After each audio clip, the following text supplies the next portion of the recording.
어둠이 짙게 깔린 서울의 밤하늘을 찢어 발기듯 붉은 화염이 솟구쳤다. 그것은 단순한 사고가 아니었다. 탐욕에 눈이 먼 인간이 질러놓은 지옥의 불길이자 한 남자의 인생을 송두리째 뒤흔들 비극의 서막이었다. 매캐한 영희 속에서 들려오는 사이렌 소리는 구원의 신호가 아닌 절망의 비명처럼 들렸다. 그 불길 속으로 망설임 없이 뛰어드는 한 남자 강진우. 그의 눈동자는 타오르는 불꽃보다 더 뜨겁게 일렁이고 있었다. 지금부터 시작될 이야기는 돈이라는 차가운 금속에 베인 상처와 그 상처를 꿰매어가는 뜨거운 사람들의 기록이다. 매캐한 고무타는 냄새가 폐부 깊숙이 파고들었다. 서울 변두리 재개발을 앞두고 있어 가로등조차 드문드문 켜진 낡은 빌라촌 골목길이었다. 검은색 세단 한 대가 굉음을 내며 좁은 골목을 질주했다. 운전석에 앉은 강진우의 손은 핸들을 부서질 듯 꽉 쥐고 있었다. 손등 위로 푸른 핏줄이 도드라져 꿈틀거렸다. 그의 시선은 오로지 전면 유리창 너머 붉게 물든 밤하늘 한 점에 고정되어 있었다.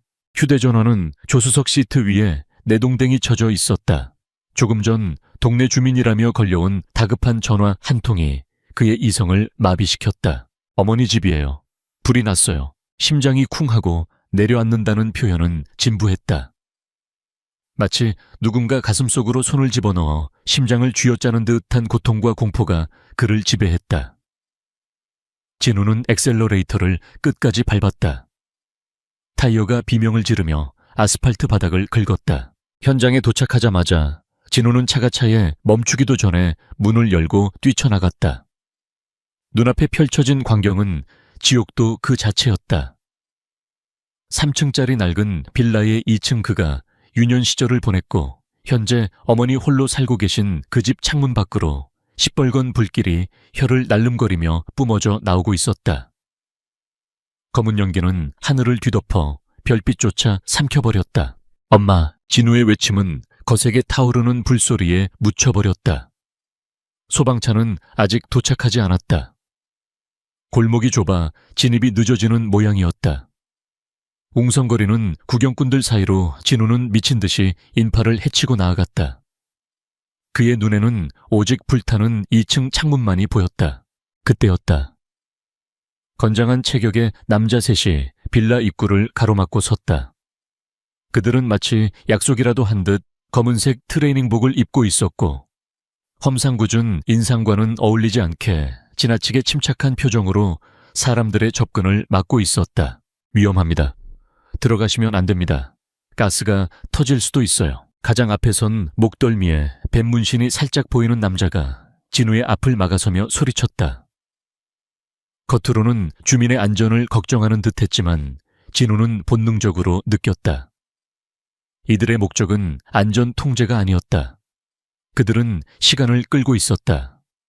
어머니가 갇혀있는 저 불쪽 속에서 생존자가 나오지 못하도록 막고 있는 것이었다. 비켜, 우리 엄마가 저 안에 있어. 진우가 남자의 어깨를 밀치려 했지만 남자는 바위처럼 꿈쩍도 하지 않았다.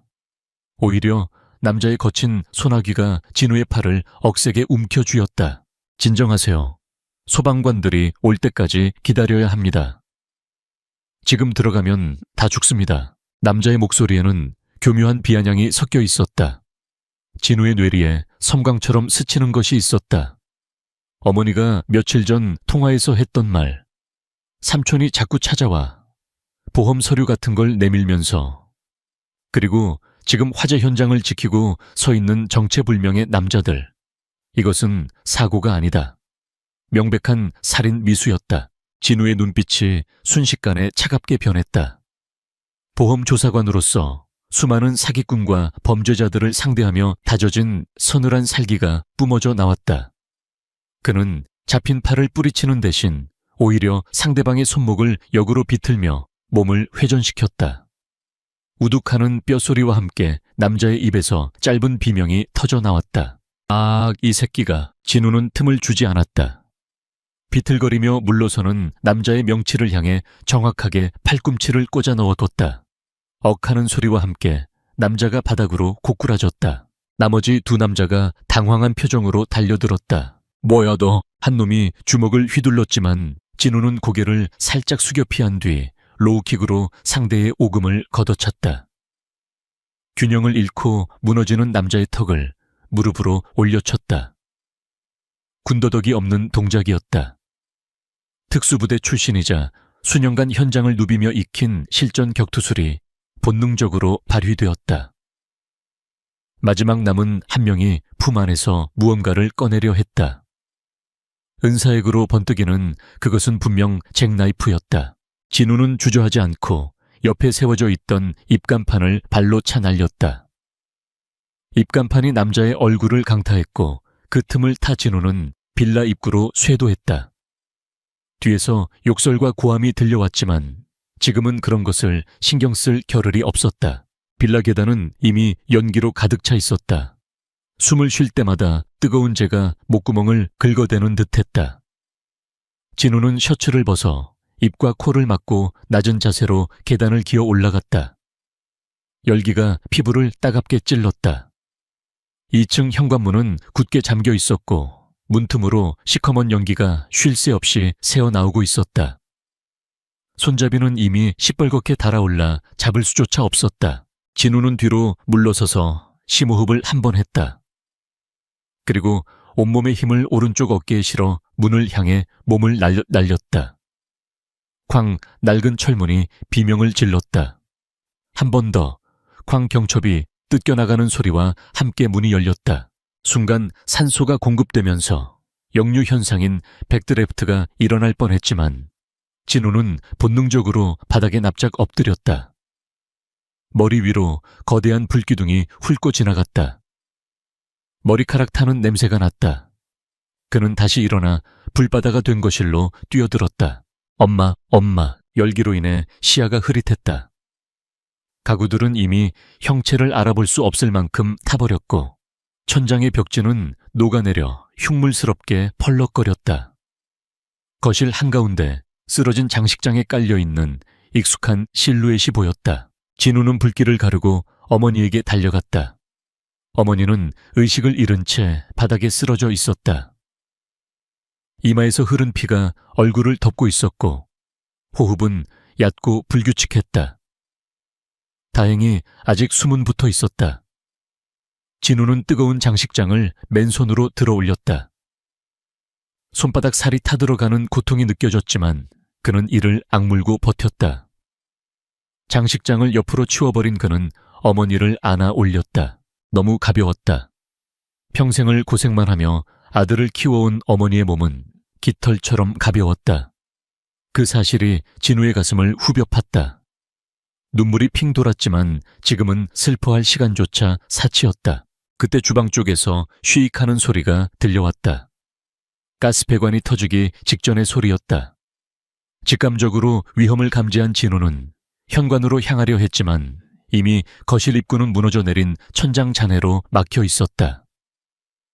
퇴로가 차단되었다. 남은 탈출구는 오직 하나 베란다 창문뿐이었다. 진우는 어머니를 안은 채 베란다로 향했다. 2층이었지만 아래는 시멘트 바닥이었다. 그냥 뛰어내리면 어머니가 다칠 수도 있었다.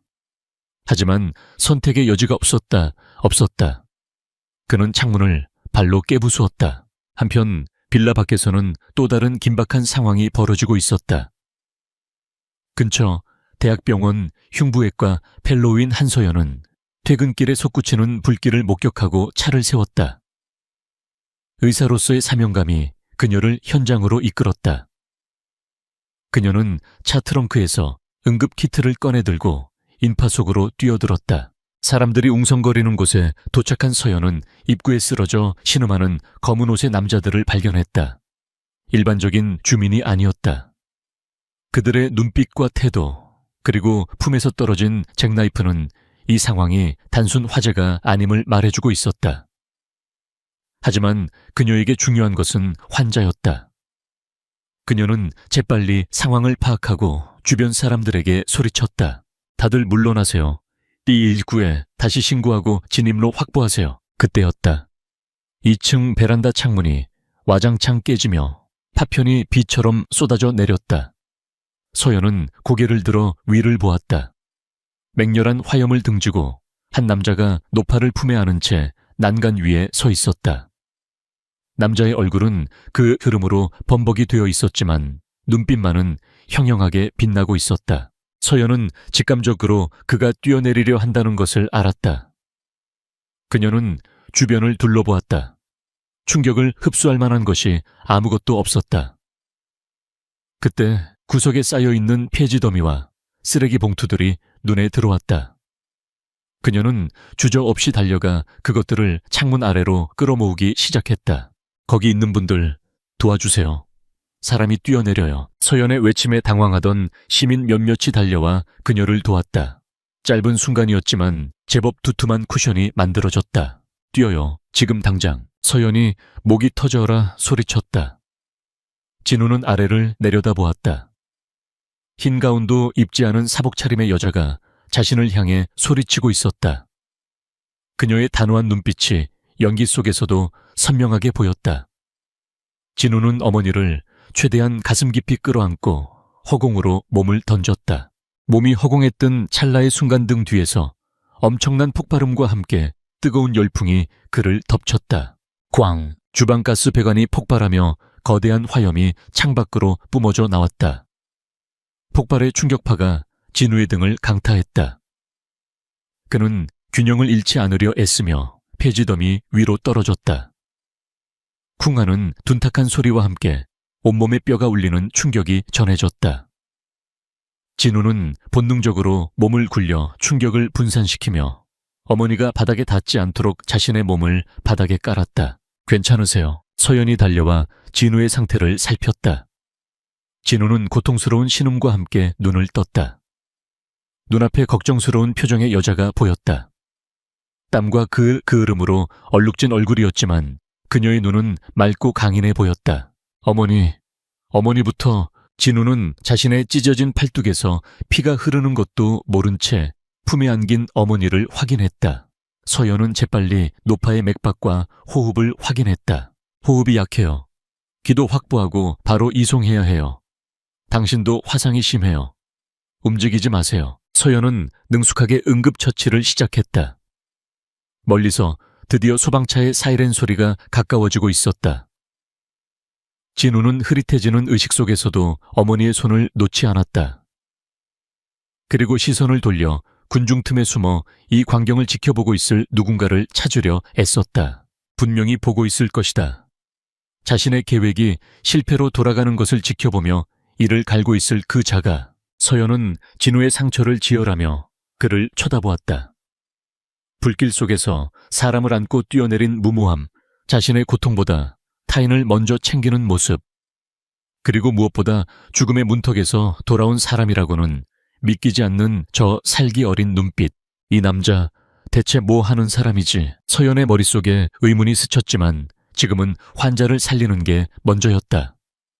구급대원들이 들 것을 들고 달려왔다.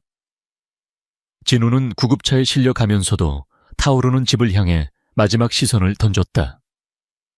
불길은 여전히 거세게 타오르고 있었지만 진우의 가슴 속에서 타오르기 시작한 복수의 불꽃에 비하면 아무것도 아니었다. 그는 맹세했다.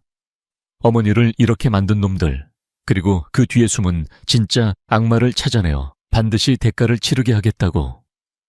그것이 설령 자신의 뼈와 살을 깎아내는 일이 될지라도. 구급차 문이 닫히고 진우는 서연의 손에 이끌려 산소 마스크를 썼다. 두 사람의 시선이 좁은 공간에서 얽혔다. 이것이 훗날 서로의 등을 지켜주게 될 운명적인 파트너와의 첫 만남이었다. 피냄새와 탄냄새가 진동하는 혼돈의 밤, 그렇게 그들의 인연은 시작되었다. 병원 복도는 차가웠다. 조금 전까지 맹렬하게 타오르던 화마의 열기와는 정반대되는 서늘하고 소독약 냄새가 진동하는 백색의 공간이었다. 아, 따가워요. 살살 좀 해주세요. 방금 전 불타는 집에서 2층 높이를 뛰어내린 남자치고는 엄살이 심하네요. 마취 주사도 안 맞겠다고 고집부린 건 환자분인데요. 응급처치실 커튼 뒤에서 실소 섞인 대화가 오갔다. 한서연은 핀셋으로 강진우의 오른쪽 팔뚝에 난 깊은 열상을 봉합하고 있었다. 날카로운 유리 조각에 베인 상처는 꽤 깊어서 10여 바늘은 꿰매야 했다. 진우는 미간을 찌푸리며 고개를 돌리고 있었고 서연은 그런 그가 묘하게 귀엽다고 생각하며 능숙하게 바늘을 움직였다. 불 속에 뛰어들 땐 터미네이터 같더니 바늘 앞에서는 영락없는 어린애네요. 서연의 놀림에 진우가 짐짓 억울하다는 표정을 지었다. 터미네이터는 기계잖아요. 전 피와 살이 있는 인간입니다. 그리고 의사 선생님 손이 너무 매워요. 일부러 그러는 거예요. 그래야 다음부터는 목숨 귀한 줄 알고 조심하죠. 서연이 마지막 매듭을 지으며 툭 쏘아붙였지만 그녀의 손길은 마지막 드레싱을 붙일 때 더없이 조심스러웠다. 치료가 끝나자 진우는 상반신을 일으켰다. 탄탄한 근육질의 상체 곳곳에 멍과 찰과상이 가득했다. 서연은 잠시 시선을 어디다 두어야 할지 몰라 차트를 정리하는 척했다. 어머니는 괜찮으신가요? 진우의 목소리가 낮게 가라앉았다. 장난기는 순식간에 사라지고 다시 그 깊고 어두운 눈빛으로 돌아왔다. 다행히 기도 화상은 심하지 않아요. 연기를 많이 마셔서 당분간 중환자실에서 경과를 지켜봐야겠지만 생명에는 지장이 없습니다. 정말 기적이에요. 그 상황에서 그렇게 빨리 구조하지 않았더라면. 서연의 말에 진우가 안도의 한숨을 내쉬었다. 긴장이 풀리자 급격한 피로가 몰려왔다. 그는 침대 모서리에 걸터앉아 고개를 숙였다. 감사합니다, 선생님. 현장에서 도와주지 않으셨다면 저도 어머니도 위험했을 겁니다. 서연은 진우를 물끄러미 바라보았다. 불길 속에서 그가 보여준 광기는 단순한 효심을 넘어선 무언가였다. 그 눈빛에는 분노와 절박함, 그리고 깊은 슬픔이 공존하고 있었다. 그냥 의사로서 할 일을 했을 뿐이에요. 그리고 아까 그 남자들, 경찰에 신고는 했지만 도망친 것 같더군요. 그냥 동네 깡패들은 아닌 것 같던데. 진우는 대답 대신 주먹을 꽉 쥐었다. 손등의 핏줄이 다시 도드라졌다. 제가 알아서 할 문제입니다. 선생님은 신경 쓰지 마세요. 위험해질 수 있습니다. 말을 마친 진우가 자리에서 일어나려 할 때 응급실 자동문이 요란하게 열리며 누군가가 뛰어 들어왔다. 아이고, 형수님, 우리 형수님 어딨어? 술 냄새와 담배 냄새, 그리고 싸구려 향수 냄새가 뒤섞인 악취가 진우의 코끝을 스쳤다. 헝클어진 머리에 낡은 양복을 입은 중년 남자가 과장된 몸짓으로 울부짖으며 들어오고 있었다. 진우의 삼촌 김철호였다. 진우야, 너 괜찮냐? 세상에 이게 무슨 날벼락이냐? 형수님은 살아계신 거냐? 김철호가 진우를 발견하고 달려와 그의 어깨를 잡고 흔들었다. 그의 눈에는 눈물이 고여 있었지만 입꼬리는 미세하게 떨리고 있었다. 슬픔 때문이 아니라 무언가를 감추려는 초조함 때문이었다. 진우는 삼촌의 손을 차갑게 쳐냈다. 오셨어요. 야, 너 눈을 왜 그렇게 뜨냐? 삼촌이 걱정돼서 한달음에 달려왔는데. 그나저나 집이 다 탔다며 보험은 형수님. 보험 증서는 챙겼냐? 본색이 드러나는 데는 1분도 걸리지 않았다. 어머니의 생사보다 보험 증서를 먼저 묻는 저 추악한 입. 진우는 구역질이 날 것 같았다. 하지만 그는 감정을 억누르며 삼촌을 뚫어지게 응시했다. 어머니는 중환자실에 계십니다. 그리고 삼촌, 왜 뭐 필요한 거 있냐? 옷에서 휘발유 냄새가 나네요. 순간 김철호의 표정이 굳어졌다. 아주 찰나였지만 당황한 기색이 역력했다. 그는 과장되게 옷 냄새를 맡는 신용을 하며 뒷걸음질 쳤다. 이거 오다가 주유소에서 기름 넣다가 좀 흘렸어. 칠칠 맞게 시리. 하하, 너는 참 별걸 다 신경 쓴다. 진우는 아무 말 없이 그를 지켜보았다. 10년 전 아버지의 장례식장에서도 저 냄새가 났었다. 교통사고로 차가 전소되어 시신조차 제대로 수습하지 못했던 그날. 상주 완장을 차고 손님들에게 육개장을 나르며 묘한 미소를 짓던 삼촌에게서 나던 그 역겨운 냄새. 그때는 너무 어려서 몰랐고 너무 슬퍼서 의심하지 못했다. 하지만 지금은 다르다. 강진우 씨 안정을 취하셔야 해요. 보호자분도 나가서 대기해 주세요. 여기는 치료 공간입니다. 서연이 끼어들었다. 묘하게 험악해지는 분위기를 감지한 그녀가 기지를 발휘해 김철호를 쫓아내려 했다. 김철호는 헛기침을 하며 짐짓 점잖은 척을 했다. 아, 예. 의사 선생님 말씀 들어야지. 진우야, 나 밖에서 기다릴 테니까 치료 잘 받아라.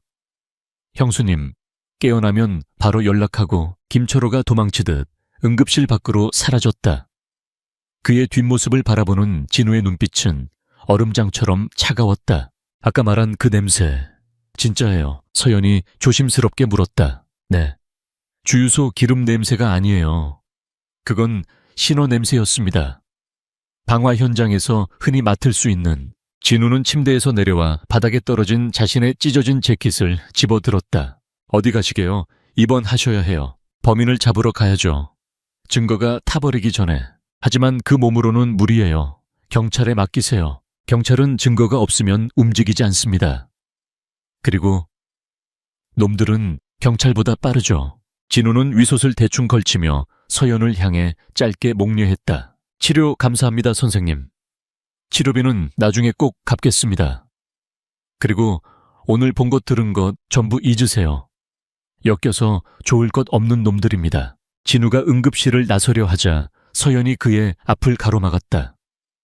작은 체구였지만 그녀의 눈빛은 결코 물러서지 않겠다는 듯 단단했다. 못 가요. 의사로서 환자를 사지로 보낼 순 없어요. 그리고 당신 어머니 내가 주치의예요. 보호자가 사고치고 다니면 환자 케어에 방해됩니다. 정 가야겠다면. 서연이 잠시 망설이다가 결심한 듯 말했다. 나랑 같이 가요. 내 차로 태워다 줄게요. 그 몸으로 운전하다가 또 사고 나면 그땐 내가 당신 보험금 탈 거예요. 진우는 황당하다는 듯 서연을 바라보았다. 하지만 그녀의 표정은 진지했다. 긴박한 상황 속에서도 묘한 웃음이 터져나왔다. 보험 사기는 범죄입니다, 선생님. 공범이 되면 괜찮겠죠. 얼른 타요. 서연이 앞장서서 걸어갔다. 진우는 잠시 멍하니 그녀의 뒷모습을 바라보다가 피식 웃으며 뒤를 따랐다. 어둠 속에서 유일하게 빛나는 등불을 발견한 기분이었다. 주차장으로 향하는 두 사람의 뒤로 어둠 속에 숨어있던 그림자 하나가 전화를 걸고 있었다.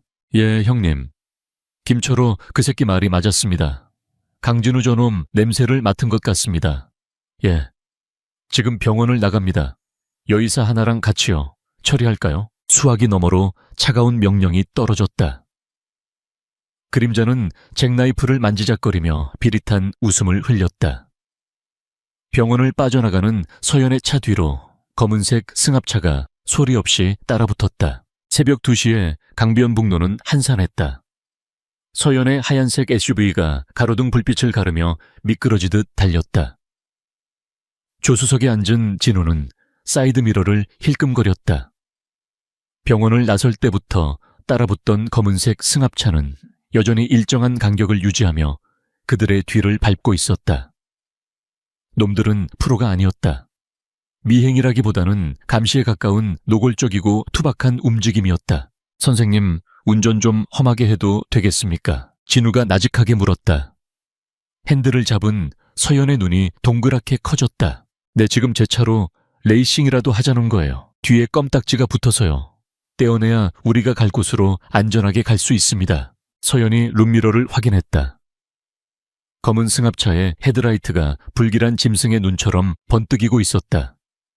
그녀의 입가에 옅은 미소가 번졌다. 의사 가운을 입었을 때는 냉철해 보였던 그녀에게서 의외의 승부욕이 느껴졌다. 꽉 잡아요. 제 운전 실력 꿰맨 상처 터질지도 몰라요. 서연은 말이 끝나기가 무섭게 기어를 조작하고 엑셀러레이터를 밟았다. 엔진이 굉음을 내질렀다. 차는 순식간에 속도를 높이며 앞차를 추월해 나갔다. 뒤따르던 승합차도 당황한 듯 급하게 속도를 높였지만 서연은 이미 출구를 향해 핸들을 급격하게 꺾고 있었다. 타이어 마찰음이 날카롭게 울려 퍼졌다. 강진우 씨 토할 것 같으면 말해요. 서연은 능숙하게 차선을 변경하며 골목길로 접어들었다. 미로 같은 주택가 골목을 요리조리 빠져나가는 그녀의 드라이빙 스킬은 웬만한 베테랑 택시기사 뺨칠 정도였다. 몇 번의 회전 끝에 마침내 뒤따르던 승합차의 불빛이 사라졌다. 따돌렸어요. 서연이 거칠게 숨을 몰아쉬며 차를 세웠다. 진우는 창백해진 얼굴로 그러나 감탄이 섞인 눈빛으로 그녀를 바라보았다. 의사 안 했으면 카레이서 하셨겠는데요. 사람 살리려면 시간 싸움이 생명이거든요.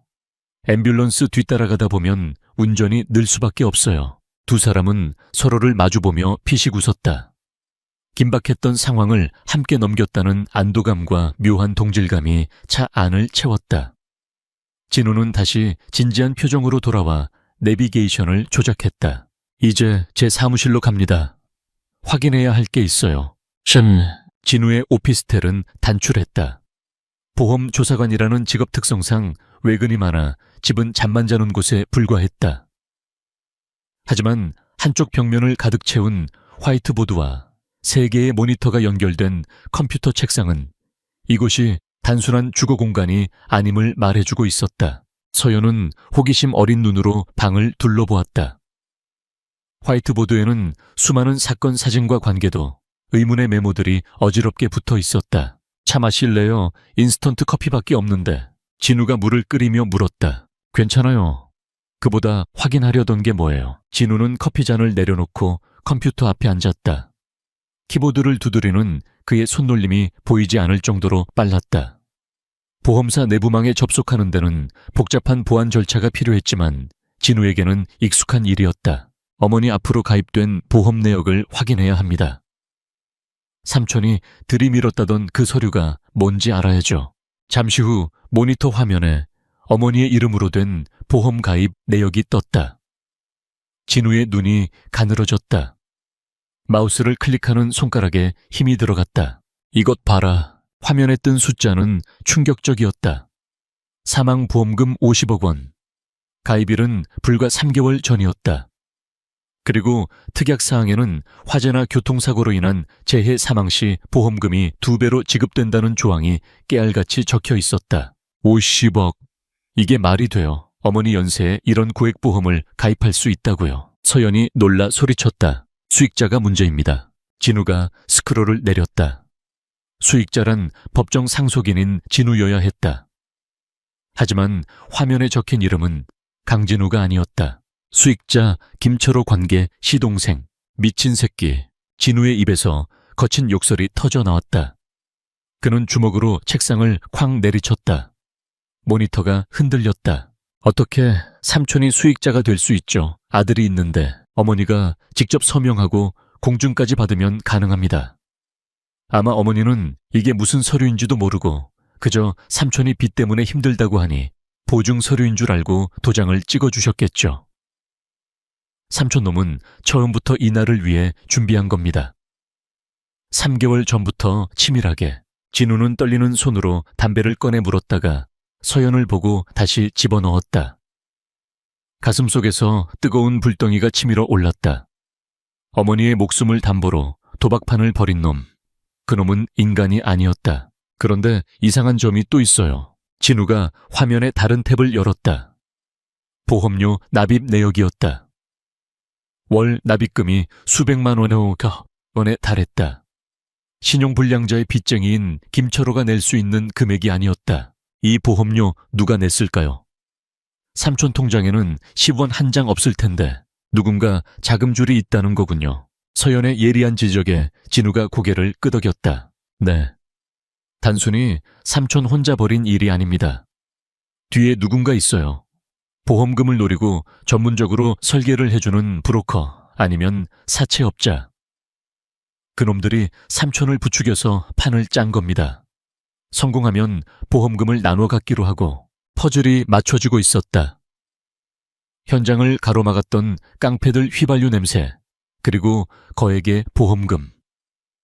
이것은 단순한 폐륜 범죄가 아니라 조직적인 보험 사기 살인극이었다. 진우는 프린터에서 출력된 보험증권을 움켜쥐었다. 종이가 구겨지는 소리가 방 안의 정막을 깼다. 이제 놈들이 왜 어머니를 죽이려 했는지 명확해졌어요. 어머니가 살아계시면 보험금을 탈 수 없으니까. 그리고 실패했으니 다시 시도할 겁니다. 병원도 안전하지 않아요. 서연의 얼굴이 굳어졌다. 제가 병원에 연락해서 보안 요원들을 중환자실 앞에 배치할게요.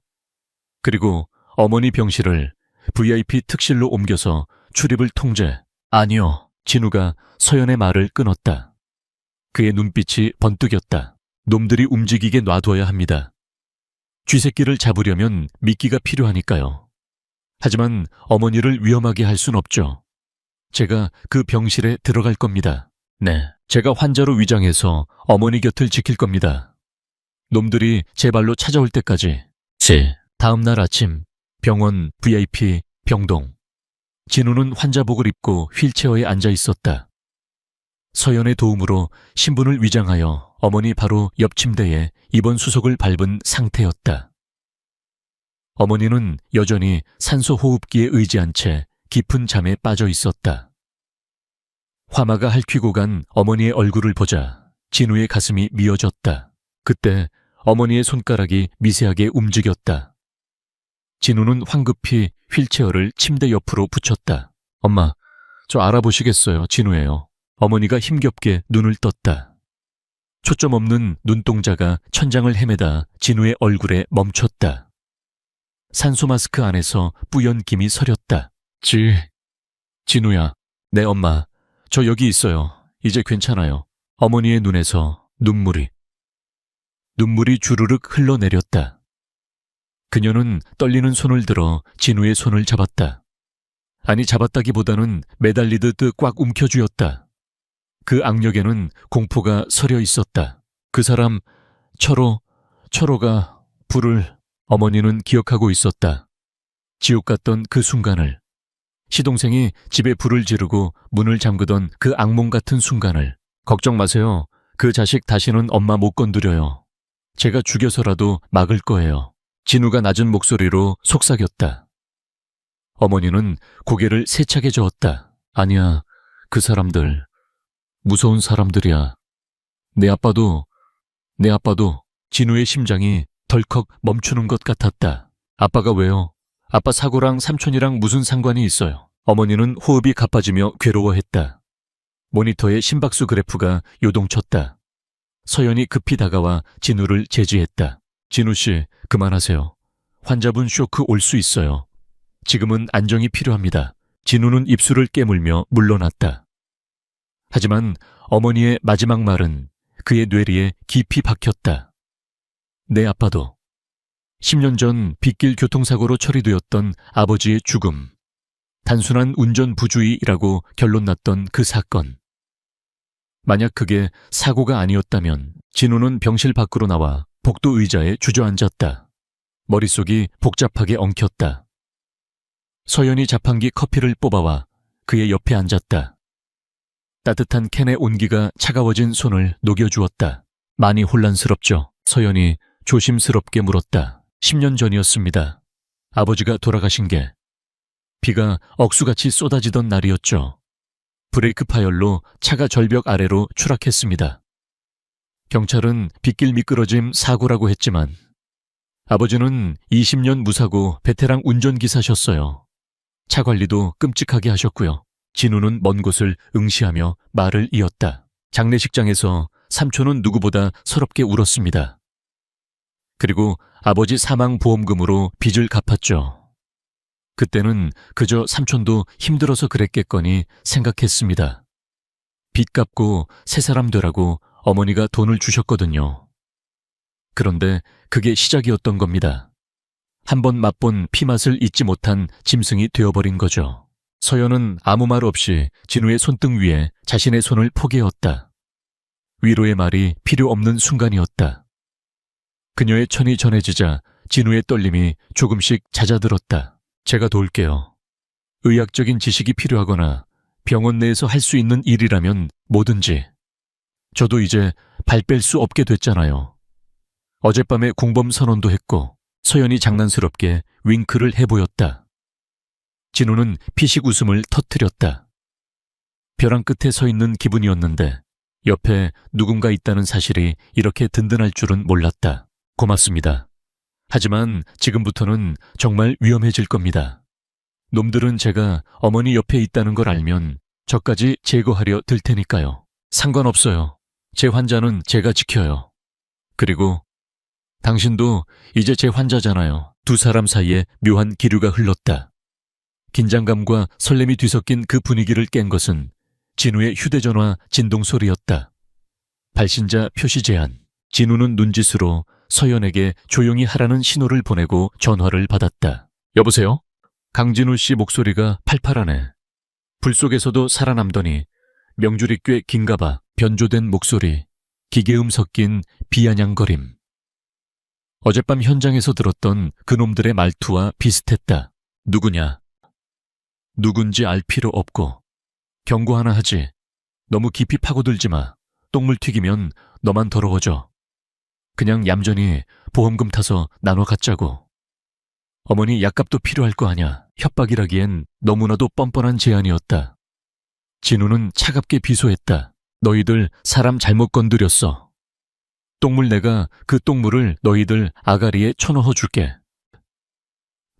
말귀를 못 알아쳐먹네. 10년 전 너희 아버지처럼 되고 싶어. 전화가 끊어졌다. 진우의 눈동자가 분노로 활활 타올랐다. 놈들은 스스로 자백했다. 아버지의 죽음이 자신들의 소행임을. 진우는 전화기를 주머니에 넣고 자리에서 일어났다. 그의 표정은 더 이상 혼란스러운 피해자가 아니었다. 사냥감을 포착한 사냥꾼의 눈빛이었다. 서연 씨 준비되셨습니까? 내 머리요? 놈들을 잡으러 가야죠. 쥐새끼들이 숨어있는 구멍을 찾아냈거든요. 어떡해요?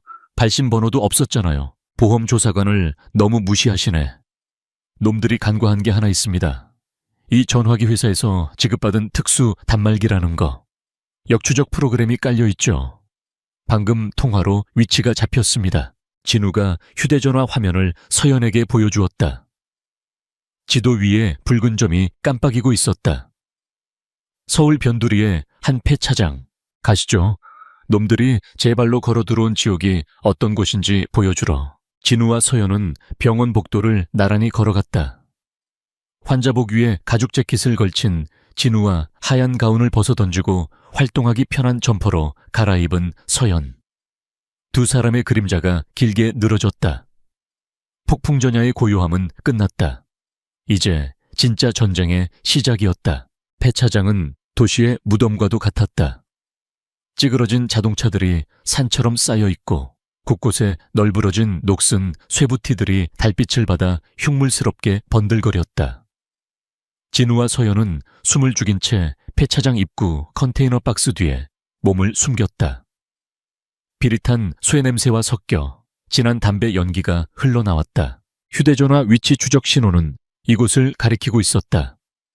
그리고 그곳에서 익숙하고도 혐오스러운 목소리가 들려왔다. 형님, 제발 한 번만 봐주십시오. 이번엔 진짜 확실하다니까요. 형수가 죽기만 하면 50억이 나옵니다. 50억, 김철호였다. 그는 무릎을 꿇고 누군가의 바짓가랑이를 붙잡고 애원하고 있었다. 그 앞에는 가죽 소파에 거만하게 앉아 낚시 의자를 손질하는 남자가 있었다. 삭발한 머리에 목덜미까지 이어진 용문신. 이 구역 사채시장을 장악하고 있는 독사 오 사장이었다. 확실해 지난번 불장난도 실패했잖아. 내 조카놈이 끼어드는 바람에 오 사장이 낚시 의자를 접으며 싸늘하게 물었다. 그놈은 그냥 보험쟁이일 뿐입니다. 제가 알아서 처리하겠습니다. 이번엔 절대 실수 없습니다. 시끄러워. 내 돈 떼먹고 도망간 놈들 혓바닥이 왜 이렇게 긴지 알아 변명하느라 길어진 거야. 오 사장이 손짓하자 뒤에 서 있던 덩치 큰 사내들이 철호를 애워쌌다.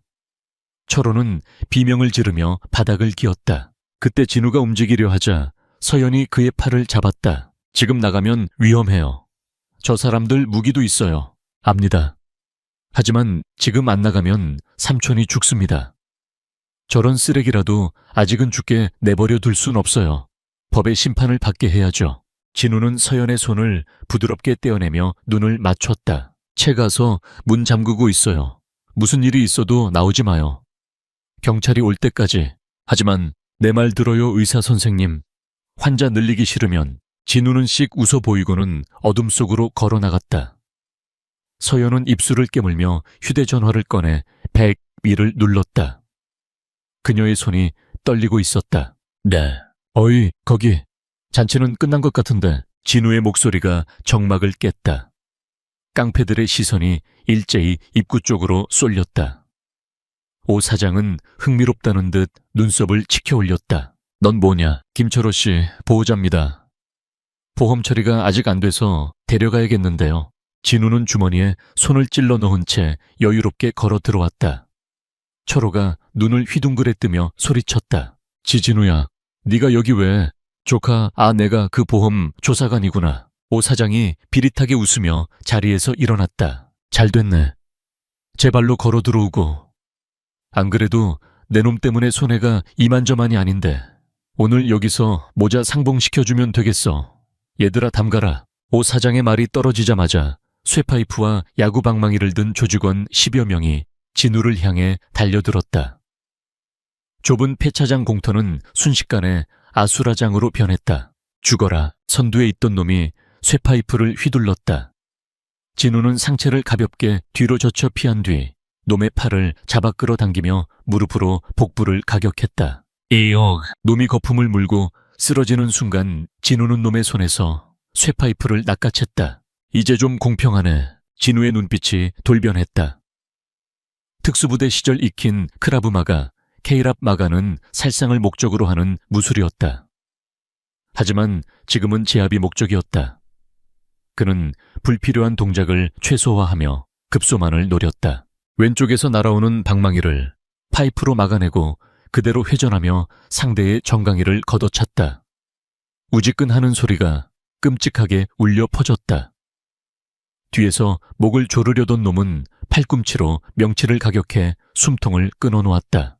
진우의 움직임은 마치 춤을 추는 듯 유려했지만 그 파괴력은 무자비했다.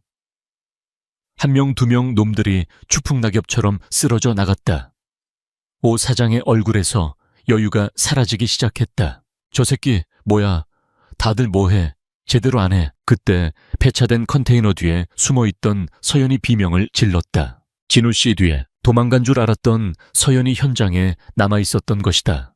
한 놈이 서연을 발견하고 그녀를 인질로 삼으려 달려들고 있었다. 이런 젠장. 진우는 눈앞의 적을 발로 밀어버리고 서연을 향해 전력 질주했다. 놈이 서연의 머리채를 잡으려는 찰나 진우가 몸을 날려 놈을 덮쳤다. 두 남자는 바닥에 뒹굴었다. 도망가라니까. 왜 말을 안 들어? 진우가 소리치며 놈의 앞면에 주먹을 꽂았다. 하지만 그 틈을 타 다른 조직원들이 벌떼처럼 달려들었다. 사방에서 공격이 쏟아졌다. 진우는 서연을 자신의 등 뒤로 밀어넣고 방어 태세를 취했다. 내 등 뒤에서 떨어지지 마요. 진우는 쇠파이프를 양손으로 잡고 맹렬하게 휘둘렀다. 깡깡 금속끼리 부딪히는 소리가 요란했다. 그는 인간 방패가 되어 서연에게 날아오는 모든 공격을 막아냈다. 하지만 다수와의 싸움 게다가 지켜야 할 사람이 있는 상황은 불리했다. 한 놈이 던진 날카로운 자동차 부품 조각이 진우의 왼쪽 어깨를 스치고 지나갔다. 푹 하는 소리와 함께 옷이 찢어지고 붉은 피가 솟구쳤다. 진우 씨, 서연이 비명을 질렀다. 진우는 고통을 삼키며 이를 악물었다. 피 냄새가 나자 그의 야수성이 더욱 깨어났다. 다 죽여버리겠어. 진우는 부상당한 어깨의 고통을 분노로 치환했다. 그는 더 이상 방어만 하지 않았다. 짐승처럼 달려들어 가장 가까이 있는 놈의 팔을 꺾고 그 놈을 방패 삼아 적진으로 돌진했다. 그의 발차기는 정확하게 놈들의 턱과 관자놀이를 강타했다. 그때 멀리서 경찰차 사이렌 소리가 들려왔다. 윙, 짭새다 튀어. 오 사장은 상황이 불리해지자 욕설을 내뱉으며 뒷문으로 도망쳤다. 김철호 역시 혼란을 틈타 쥐새끼처럼 어디론가 사라져버렸다. 바닥에 뒹굴던 조직원들도 절뚝거리며 어둠 속으로 흩어졌다. 폐차장엔 거친 숨소리와 신음소리만이 남았다. 진우는 쇠파이프를 바닥에 떨어뜨리고 비틀거렸다. 긴장이 풀리자 극심한 통증이 밀려왔다. 진우 씨, 괜찮아요. 서연이 울먹이며 진우를 부축했다. 진우의 왼쪽 어깨는 피로 흥건하게 젖어 있었다. 괜찮습니다. 의사 선생님이 옆에 계신데 죽기야 하겠습니까? 진우는 억지로 미소 지어 보이려 했지만 얼굴은 창백했다. 바보같이 도망가라니까 왜 당신 혼자 두고 어떻게 가요? 환자를 버리는 의사가 세상에 어디 있어요? 서연은 버럭 소리를 질렀지만 눈에서는 눈물이 주르륵 흘러내렸다. 그녀는 자신의 스카프를 풀어 진우의 상처 부위를 압박했다. 일단 여기서 벗어나요. 경찰한테 잡히면 복잡해져요. 두 사람은 경찰차가 도착하기 전 서연의 차로 빠져나왔다. 자해 한강 둔치 주차장. 차 안은 고요했다. 빗방울이 차창을 두드리는 소리만이 들렸다. 서연은 뒷좌석에서 구급상자를 꺼내와 진우의 상처를 치료하고 있었다. 마취제도 없이 생사를 꿰매야 하는 상황이었지만 진우는 신음소리 한 번 내지 않고 서연의 얼굴만 바라보고 있었다. 집중하는 그녀의 눈썹땀 맺힌 이마 떨리지만 단호한 손끝. 진우는 이 여자가 미치도록 예뻐 보였다. 아파요. 서연이 걱정스럽게 물었다. 아니요. 선생님이 치료해주니까 하나도 안 아픈데요. 거짓말. 살이 찢어졌는데 안 아플 리가 없잖아. 아플 리가 없잖아요. 진우는 피구수며 붕대가 감긴 팔을 들어 서연의 뺨에 묻은 흙먼지를 닦아주었다. 서연의 몸이 흠칫 굳었다. 아까 무서웠죠? 네, 무서웠어요. 당신이 죽을까봐. 서연이 고개를 숙이며 말했다. 진우는 그녀의 손을 잡았다. 따뜻하고 부드러운 감촉이 전해졌다. 약속할게요. 앞으로는 절대 다치지 않겠습니다. 그리고 서연 씨도 절대 위험하게 하지 않을 겁니다. 진우의 눈빛은 진지했다. 그것은 단순한 위로가 아닌 남자의 맹세였다. 서연은 고개를 들어 진우를 바라보았다. 두 사람의 거리가 가까워졌다. 숨소리가 섞일 만큼 분위기가 무르익어가던 찰나 진우의 배에서 꼬르륵 소리가 요란하게 울렸다. 아, 진우가 민망한 듯 머리를 긁적였다. 서연이 푸앗하고 웃음을 터뜨렸다. 긴장이 눈 녹듯 사라졌다. 밥부터 먹으러 가요. 피를 너무 많이 흘려서 보충해야겠어요. 소고기 사줄게요. 법인카드 됩니까? 제 개인 카드로 사주는 거예요. 내 목숨 구해준 값. 한편 도망친 김철호는 낡은 모텔방 구석에서 벌벌 떨고 있었다. 휴대전화가 울렸다. 발신자 표시 제한. 그는 떨리는 손으로 전화를 받았다. 여보세요. 실망이 크군요, 김철호 씨. 기회를 줬는데 밥상을 엎어버리다니. 기계적으로 변조된 목소리였지만 그 안에 담긴 살기는 오 사장보다 더 차갑고 섬뜩했다. 잘못했습니다. 그 조카놈이, 진우 그놈이 괴물 같은 놈이라서 한 번만 더 기회를 주십시오. 기회는 만드는 겁니다. 당신 조카가 가장 아끼는 게 뭔지 생각해 보세요. 어머니 아니면 새로 생긴 여자친구. 철호의 눈동자가 흔들렸다. 여자친구라면 그 의사년 똑똑하시네. 약점은 찌르라고 있는 겁니다. 이번이 마지막입니다. 실패하면 그땐 당신 장기부터 팔아서 빚을 정산할 겁니다. 전화가 끊어졌다. 철호는 전화기를 든 채 멍하니 허공을 응시했다. 공포는 곧 광기로 변했다. 그는 거울 속에 비친 자신의 초라한 모습을 보며 히스테릭하게 웃기 시작했다. 그래, 진우야, 네가 날 이렇게 만든 거야. 네가 내 앞길을 막지만 않았어도. 철호는 주머니에서 꼬깃꼬깃해진 서연의 명함을 꺼냈다.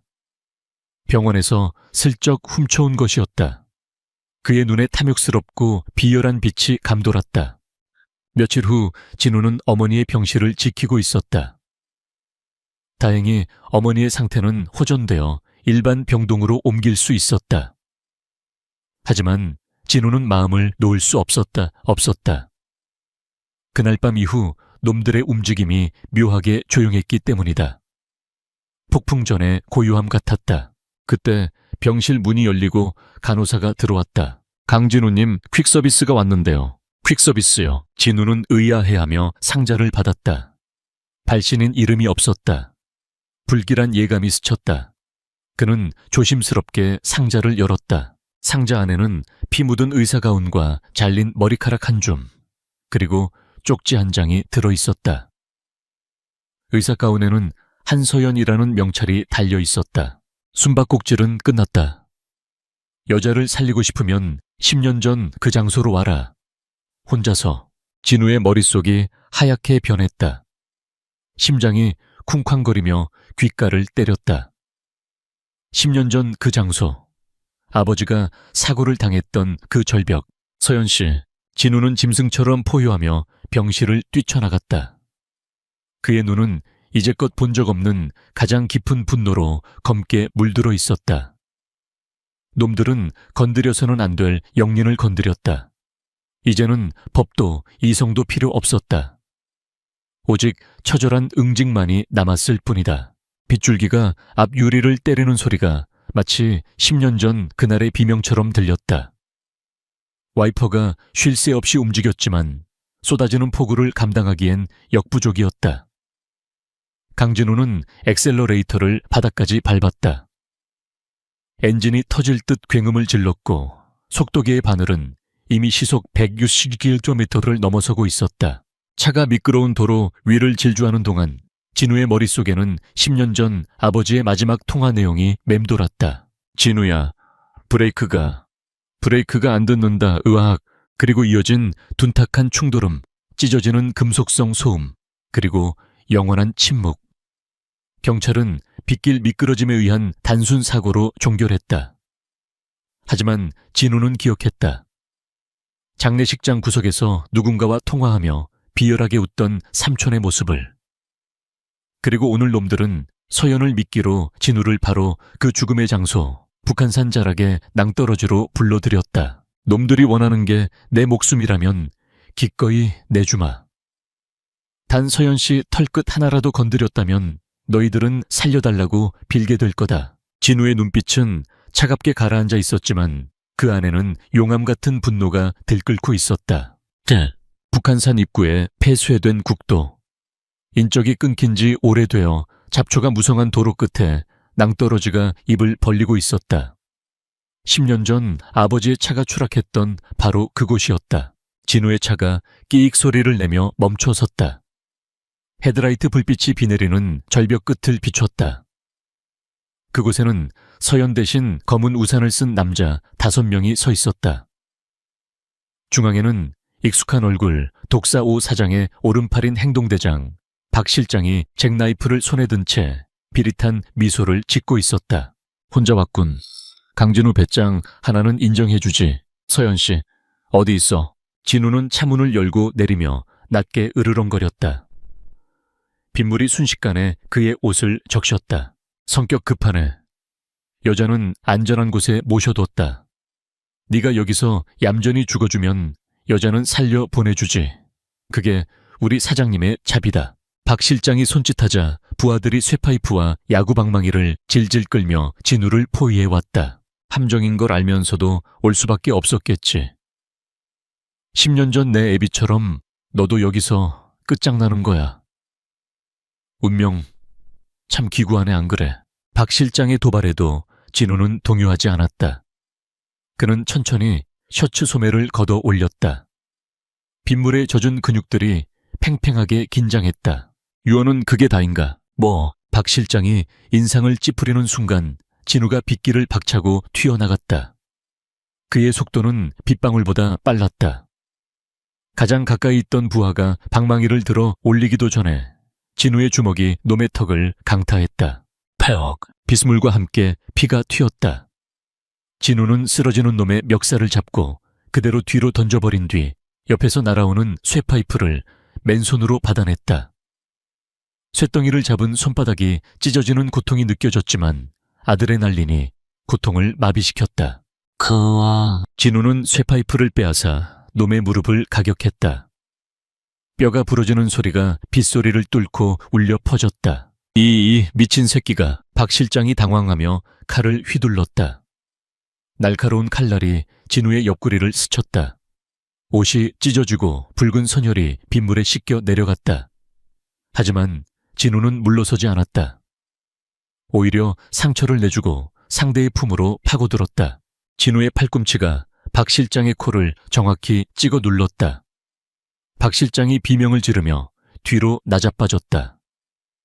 진우는 넘어진 박 실장의 위에 올라타 그의 멱살을 잡고 주먹을 치켜들었다. 말해. 서연 씨 어디 있어? 그리고 10년 전 아버지 차에 손댄 놈이 누구야? 박 실장은 코피를 흘리며 낄낄거렸다. 공포에 질린 눈이었지만 입은 여전히 비아냥거리고 있었다. 넌 절대 못 이겨. 내 삼촌, 김철호, 그 인간이 얼마나 독한지 모르지. 네 아빠 차 브레이크 호스를 자를 때 그 인간 손이 떨리지도 않았어. 진우의 주먹이 허공에서 멈췄다. 심장이 쿵 하고 내려앉았다. 의심은 하고 있었지만 막상 범인의 입을 통해 확인된 진실은 너무나 잔혹했다. 삼촌이 직접, 그래, 도박빚 때문에 형을 죽인 거야. 그리고 지금 그 인간이 네 여자친구랑 같이 있어. 어디 네가 태어나고 자랐던 그 재개발 아파트 옥상, 거기서 널 기다리고 있다고. 진우는 박 실장의 얼굴을 바닥에 쳐박아 기절시켰다. 분노로 온몸이 떨려왔다. 피를 나눈 가족이 형을 죽이고 이제는 조카와 어머니 그리고 사랑하는 여인까지 해치려 하고 있다. 이것은 더 이상 인간의 짓이 아니었다. 괴물을 잡으려면 나 또한 괴물이 되어야 한다. 진우는 흙투성이가 된 몸을 일으켜 다시 차에 탔다. 시동을 거는 그의 손이 핸들을 부서질 듯 쥐었다. 목적지는 정해졌다. 모든 비극이 시작된 곳, 그리고 모든 것을 끝내야 할 곳. 한편 서울 변두리의 낡은 재개발 아파트 단지. 철거를 앞두고 있어 주민들이 모두 떠난 이곳은 유령 도시처럼 을씨년스러웠다. 전기가 끊겨 어둠에 잠긴 5층짜리 아파트 옥상. 비바람이 몰아치는 그곳에 서연이 묶여 있었다. 그녀의 입에는 청테이프가 붙어 있었고 하얀 셔츠는 비에 젖어 흙탕물로 얼룩져 있었다. 그녀의 앞에는 김철호가 쭈그리고 앉아 소주병을 들이키고 있었다. 그의 눈은 광기로 번들거렸다. 의사 선생님, 추우시죠? 조금만 참아요. 우리 효자 조카놈이 곧 올 테니까. 오면 같이 따뜻하게 보내줄게. 형님 곁으로. 철호는 빈 소주병을 바닥에 던져 깨뜨렸다. 파편이 사방으로 튀었다. 그는 깨진 병 조각을 집어들고 서연에게 다가왔다. 서연은 겁에 질린 표정 대신 그를 차갑게 노려보았다. 그녀의 눈빛에는 경멸이 담겨 있었다. 말하고 싶어 그래. 유언이라도 들어보자. 철호가 서연의 입에 붙은 테이프를 거칠게 떼어냈다. 서연은 가쁜 숨을 몰아쉬며 철호를 쏘아붙였다. 당신, 불쌍한 사람이에요. 돈 때문에 형을 죽이고 가족을 버리고 평생을 죄책감과 공포 속에서 살았겠죠. 지금도 떨고 있잖아요. 닥쳐 네가 뭘 안다고 짓걸려. 철호가 서연의 뺨을 올려붙였다. 짝하는 소리와 함께 서연의 고개가 돌아갔다. 입가에서 피가 흘러내렸다. 하지만 서연은 다시 고개를 돌려 그를 똑바로 응시했다. 형님은 나를 무시했어. 항상 잘난 척, 착한 척. 내가 빚 때문에 쩔쩔맬 때도 훈계나 늘어놓고 내 몫의 유산까지 다 가로채고 내가 죽인 게 아니야. 형이 자초한 거야. 그건 당신의 열등감일 뿐이에요. 당신 형은 당신을 위해 적금을 붓고 있었어요. 당신이 도박빚 다 갚고 나면 가게라도 하나 차려주려고. 서연의 말에 철호의 눈동자가 심하게 흔들렸다. 거짓말 마. 그 짠돌이가 그럴 리 없어. 진우 씨가 말해줬어요. 아버지 유품 정리하다가 통장을 발견했다고. 예금주 김철호.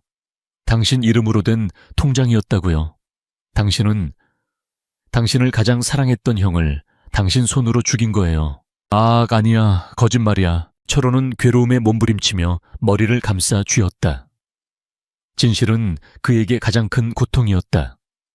자신의 탐욕을 정당화하기 위해 형을 악인으로 만들었지만 사실은 형의 사랑을 배신한 페류나였다는 사실. 그때 옥상 철문이 쾅 하고 열렸다. 김철호, 천둥 소리보다 더 거대한 외침이 빗줄기를 뚫고 들려왔다. 철호와 서연의 시선이 동시에 문 쪽으로 향했다. 어둠 속에서 한 남자가 걸어 나오고 있었다. 찢어진 옷, 피 묻은 얼굴 하지만 두 눈만은 어둠 속에서도 형형하게 빛나는 야수. 강진우였다. 진우 씨, 서연이 소리쳤다. 진우는 묶여있는 서연을 보고 안도감과 동시에 끓어오르는 분노를 느꼈다. 그리고 그 옆에 서 있는 김철호. 10년 전 아버지의 장례식장에서 봤던 그 가증스러운 눈물 흘리던 얼굴이 지금은 추악한 악마의 민낯으로 그를 마주하고 있었다. 왔구나 우리 조카. 제법인데 박 실장 애들을 뚫고 오다니. 철호는 깨진 소주병을 서연의 목에 겨누며 비열하게 웃었다. 오지마. 한 발자국만 더 오면 이 여자 목을 그어버릴 거야. 진우는 걸음을 멈췄다. 빗물이 그의 턱을 타고 흘러내렸다. 그는 천천히 아주 천천히 숨을 골랐다. 삼촌. 아니 김철호. 마지막 기회다. 그 여자 놔주고 자수해. 그러면 목숨만은 살려주지. 뭐라고? 하하하. 네가 아직 상황 파악이 안 되나 본데 지금 칼자루를 쥐고 있는 건 나야. 그리고 너 10년 전 그날 밤 일 다 알았지. 그래. 내가 그랬다. 내가 네 애비 차 브레이크 잘랐어. 속이 다 시원하더라. 쾅 하고 떨어지는 소리가 얼마나 짜릿하던지. 철호의 광기 어린 자백에 진우의 주먹이 하얗게 질렸다. 그래, 인정했구나. 진우는 고개를 끄덕였다. 슬픔은 사라지고 차가운 사례만이 남았다. 그럼 나도 더 이상 주저할 이유가 없네. 진우는 주머니에서 무언가를 꺼내 바닥에 던졌다. 짤그랑 소리를 내며 떨어진 것은 낡은 펜던트였다. 10년 전 아버지가 항상 차에 걸고 다니던 가족 사진이 든 펜던트. 사고 현장에서 진우가 수습했던 유일한 유품이었다. 아버지 보고 계시죠? 제가 오늘 이 지독한 악연을 끊겠습니다. 진우의 발끝이 바닥을 찼다. 거리는 10m, 빗물에 미끄러운 바닥. 인질이 잡혀있는 상황.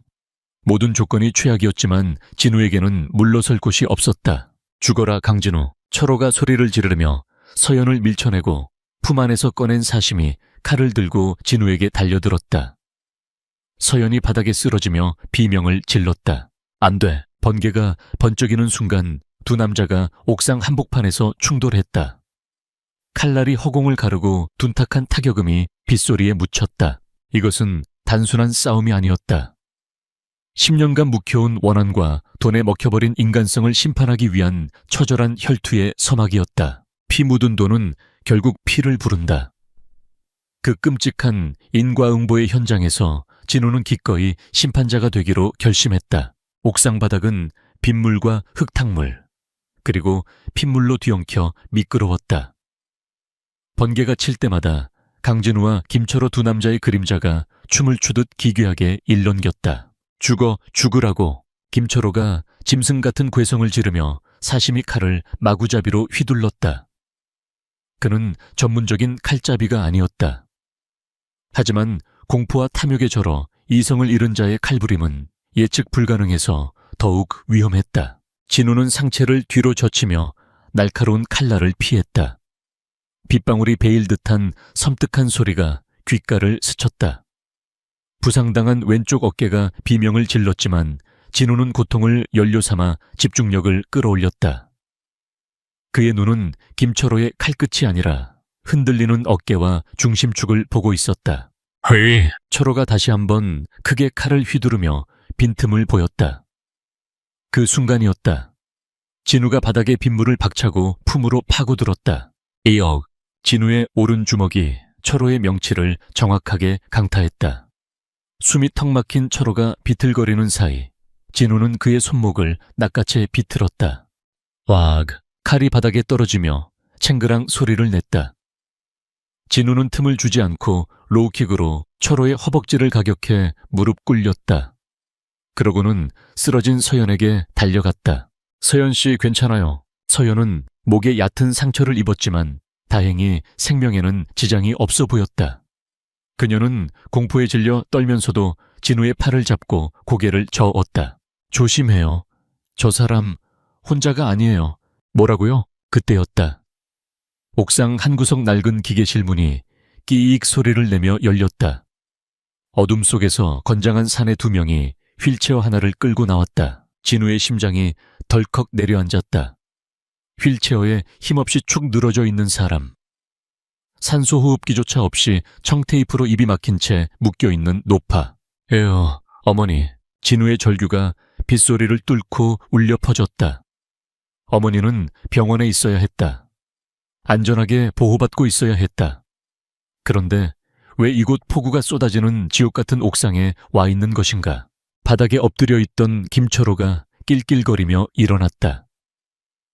입가에 묻은 빗물과 피를 닦아내는 그의 얼굴에는 악마의 미소가 걸려 있었다. 놀랐냐? 내가 말했지. 이번엔 실수 없다고. 이 개자식아 엄마한테 무슨 짓을 한 거야? 진우가 이성을 잃고 달려들려 하자 휠체어 뒤에 있던 사내가 어머니의 목에 날카로운 잭나이프를 들이댔다. 동작 그만. 한 발자국만 더 움직이면 노인네 숨통 끊어지는 꼴 보게 될 거야. 진우는 얼어붙은 듯 멈춰 섰다. 주먹을 쥔 손톱이 살을 파고들어 피가 배어 나왔다. 서연이 비틀거리며 일어나 진우의 팔을 붙잡았다. 진우씨, 안 돼요. 진정해요. 김철호가 비틀거리며 휠체어 옆으로 다가갔다. 그는 흉측하게 부어오른 얼굴로 어머니의 머리채를 거칠게 잡아 젖혔다. 어머니는 공포에 질린 눈으로 아들을 바라보며 고개를 저었다. 오지 말라고 도망가라고 말하는 듯했다. 그 눈빛이 진우의 가슴을 후벼 팠다. 진우야, 선택해라. 철호가 품 안에서 젖지 않게 비닐 파일에 싼 서류 뭉치를 꺼냈다. 그리고 볼펜 한 자루를 진우의 발치에 던졌다. 서명해. 이게 뭔지 알지? 사고 확인서와 보험금 수령 위임장이다. 내 엄마가 사고로 죽었다는 걸 네가 증언하고 보험금 50억 전액을 나한테 위임한다는 내용이지. 미친 새끼, 넌 인간도 아니야. 그래, 나 인간 아니야. 돈 없으면 짐승보다 못한 취급받는 세상이 날 이렇게 만들었어. 철호가 악을 쓰며 소리쳤다. 번개가 번쩍이며 그의 광기 어린 얼굴을 비추었다. 내가 널 키웠어. 내 애비 죽고 나서 코 질질 흘리던 널 내가 밥 먹이고 학교 보냈다고. 이제 네가 은혜를 갚을 차례야. 이 늙은 형수님 목숨값이면 50억이야. 그 돈이면 내 빚 다 갚고 새 인생 시작할 수 있어. 돈 때문에 형을 죽이고 이제 형수까지 죽이겠다고. 시끄러워. 10초 준다. 서명 안 하면 네 눈앞에서 엄마 목을 그어버리겠어. 하나. 철호의 눈은 진심이었다. 그는 이미 돌아올 수 없는 강을 건넜다. 어머니의 목에 닿은 칼날이 피부를 눌러 붉은 피가 한 방울 맺혔다. 하지마 제발. 서연이 울부짖었다. 진우는 입술을 깨물었다. 피맛이 났다. 상황을 타개할 방법이 보이지 않았다. 거리는 5미터. 칼은 어머니의 경동맥 바로 위에 있다. 그가 아무리 빨라도 칼보다 빠를 수는 없었다. 세스. 알겠어. 알겠다고. 진우가 두 손을 들며 무릎을 꿇었다. 빗물이 바닥에 닿은 무릎을 차갑게 적셨다. 자존심 따위는 중요하지 않았다. 어머니를 살려야 했다. 서명할게. 그러니까 어머니 건드리지 마. 진우 씨. 서연이 절망적인 눈빛으로 그를 바라보았다. 흐흐흐흐. 그래 진작 그럴 것이지. 착하다 우리 조카. 철호가 승리감에 도취되어 비열하게 웃었다. 빨리 와서 서명해. 펜 들어. 진우는 천천히 아주 천천히 바닥에 떨어진 볼펜을 집어들었다. 싸구려 플라스틱 볼펜의 차가운 감촉이 손끝에 전해졌다. 그는 몸을 일으켜 철호와 어머니가 있는 곳으로 걸어갔다. 한 걸음 두 걸음. 진우의 머릿속이 초고속으로 회전하기 시작했다. 이대로 서명한다고 해서 철호가 어머니를 살려줄까 아니다. 보험금을 타내려면 사고가 있어야 한다. 서명을 받는 즉시 놈들은 어머니를 밀어 떨어뜨리고 자신과 서영까지 죽일 것이다. 그리고 완벽한 사고사로 위장하겠지. 살아나갈 확률 0%. 하지만 진우는 포기하지 않았다. 그는 보험 조사관이었다. 확률이 없으면 변수를 만들어야 했다. 그는 펜을 쥔 오른손에 힘을 주었다. 엄지손가락으로 볼펜의 끝부분을 눌러 힘을 뺐다. 딸깍. 그 작은 소리가 빗소리에 묻혔다. 철호의 앞 1미터. 서류 1이네. 진우가 쉰 목소리로 말했다. 철호는 의심 없이, 그러나 칼은 여전히 어머니 목에 댄 채 다른 한 손으로 비닐 파일을 내밀었다. 자, 여기 적지 않은 부분에다. 철호의 시선이 순간적으로 서류로 향했다. 0.1초의 방심. 진우의 눈빛이 맹수처럼 번뜩였다. 지금이다. 미안해요, 삼촌. 진우의 입에서 나지막한 속삭임이 흘러나왔다. 철호가 고개를 드는 순간 진우의 손에 들린 볼펜이 서류가 아닌 허공을 갈랐다. 목표는 종이가 아니었다. 이것은 서명이 아니다. 이것은 사형 선고다. 서명하라고 그래 해주지. 내 놈들의 눈에 잉크 대신 피를 뿌려주는 서명. 진우의 손이 번개처럼 움직였다. 펜촉이 향한 곳은 종이가 아니었다. 철호의 어깨 너머에서 낄낄거리며 상황을 구경하던 행동대원 그놈이 감시를 위해 고개를 들이미는 찰나였다. 부으 섬뜩한 파열음이 빗소리를 뚫고 울렸다. 싸구려 볼펜이 행동대원의 왼쪽 눈을 깊숙이 파고들었다. 왁, 내 눈. 행동대원이 비명을 지르며 얼굴을 감싸쥐고 바닥을 뒹굴었다. 갑작스러운 상황에 김철호가 당황하여 주춤한 사이 진우는 쓰러진 놈이 놓친 쇠파이프를 낚아챘다. 이 개자식들이, 나머지 한 놈이 잭나이프를 휘두르며 덤벼들었지만 이미 야수로 변한 진우를 막을 수는 없었다. 진우는 상체를 숙여 칼을 피함과 동시에 쇠파이프로 놈의 정강이를 후려쳤다. 우직하는 뼈 부러지는 소리와 함께 놈이 고꾸라졌다. 순식간에 전세가 역전되었다. 이제 남은 건 김철호뿐이었다. 하지만 철회계는 아직 인질이 있었다. 그는 공포에 질린 얼굴로 어머니의 휠체어를 벼랑 끝으로 밀어붙였다. 오지마 오면 밀어버릴 거야. 비겁한 새끼. 남자가 할 짓이 고작 늙고 병든 형수를 방패막이로 삼는 거냐. 진우가 쇠파이프를 질질 끌며 다가갔다. 쇠가 콘크리트 바닥을 긁는 소리가 철호의 심장을 조여왔다. 시끄러워. 다 너 때문이야. 네가 얌전히 서명만 했어도 좋게 끝났어. 철호는 패닉 상태에 빠져 소리를 질러댔다. 그때 바닥에 쓰러져 있던 서연이 이를 악물고 몸을 날렸다. 그녀는 철호의 발목을 꽉 움켜쥐었다. 지금이에요, 진우씨. 이거 안 놔, 인연이. 철호가 발길질을 해댔지만 서연은 놓지 않았다. 중심을 잃고 휘청거리는 철호. 그 틈을 타 진우가 도약했다. 거리는 단숨에 좁혀졌다. 하지만 철호의 악랄함은 상상을 초월했다. 그는 넘어지면서도 휠체어를 강하게 걷어찼다. 다 같이 죽어. 바퀴가 미끄러운 바닥을 구르며 난간 쪽으로 쏠렸다. 난간은 이미 녹슬어 위태로웠다. 연마. 진우가 몸을 던져 휠체어를 잡으려 했다.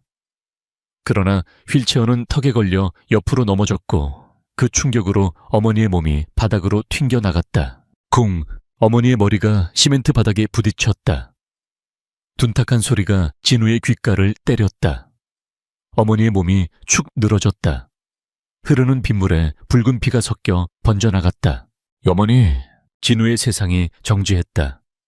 빗소리도 천둥소리도 들리지 않았다. 오직 바닥에 쓰러진 어머니의 창백한 얼굴과 머리에서 흘러나오는 선혈만이 보였다. 서연이 비틀거리며 기어가 어머니의 상태를 살폈다. 그녀의 표정이 일그러졌다. 이식이 없어요. 맥박이 너무 약해요. 그 순간 진우의 머릿속에서 무언가가 끊어지는 소리가 났다. 툭! 그것은 이성의 끈이었다. 10년 전 아버지를 앗아간 놈이 이제는 어머니마저 눈앞에서 해쳤다. 진우가 천천히 고개를 돌려 김철호를 바라보았다. 그의 눈동자는 더 이상 사람의 것이 아니었다. 검은 자위가 보이지 않을 정도로 확장된 동공, 그리고 그 안에서 타오르는 시퍼런 살기. 지옥에서 기어나온 악귀의 형상이 그곳에 있었다. 김철호는 본능적으로 뒷걸음질 쳤다. 오줌을 지릴 것 같은 공포가 엄습했다. 진우야, 내가 일부러 그런 게 아니라. 입 닥쳐. 진우의 목소리는 낮았지만 옥상 전체를 울릴 만큼 묵직했다. 철호는 쥐구멍을 찾듯 주변을 두리번거렸다. 그때 아까 행동대원이 떨어뜨린 긴 사심이 칼이 눈에 들어왔다. 그는 미친 듯이 달려가 칼을 집어들었다. 오지 말라고. 나도 가만 안 있어. 철호가 칼을 마구 휘두르며 발악했다. 하지만 진우는 피하지 않았다. 그는 뚜벅뚜벅 빗줄기를 뚫고 철호에게 걸어갔다. 죽어버려. 공포에 질린 철호가 진우의 심장을 노리고 칼을 찔러 들어왔다. 피할 수 있는 타이밍이었다. 하지만 진우는 피하지 않았다. 푹! 날카로운 칼날이 진우의 왼쪽 팔뚝을 관통했다. 살이 찢어지고 근육이 끊어지는 끔찍한 감촉. 칼끝이 팔 뒤로 뚫고 나왔다. 으악! 비명을 지른 건 찔린 진우가 아니라 찌른 철호였다. 진우가 근육을 수축시켜 칼을 뽑지 못하게 꽉 물어버린 것이다. 진우는 자신의 팔에 박힌 칼을 무표정하게 내려다보았다. 고통 따위는 느껴지지 않았다. 어머니가 흘린 피에 비하면 이 정도는 아무것도 아니었다. 이게 내가 10년 동안 저지른 죄의 무게다. 진우의 오른손이 철호의 뒷덜미를 움켜쥐었다. 그리고 그대로 자신의 머리를 철호의 얼굴에 꽂아버렸다. 꽝! 박치기! 뼈와 뼈가 부딪히는 소리가 났다. 철호의 코가 완전히 주저앉으며 피가 분수처럼 솟구쳤다. 철호는 정신을 잃을 듯 휘청거렸지만 진우는 놔주지 않았다. 아직 안 끝났어. 진우는 비틀거리는 철호를 바닥에 내동댕이 쳤다.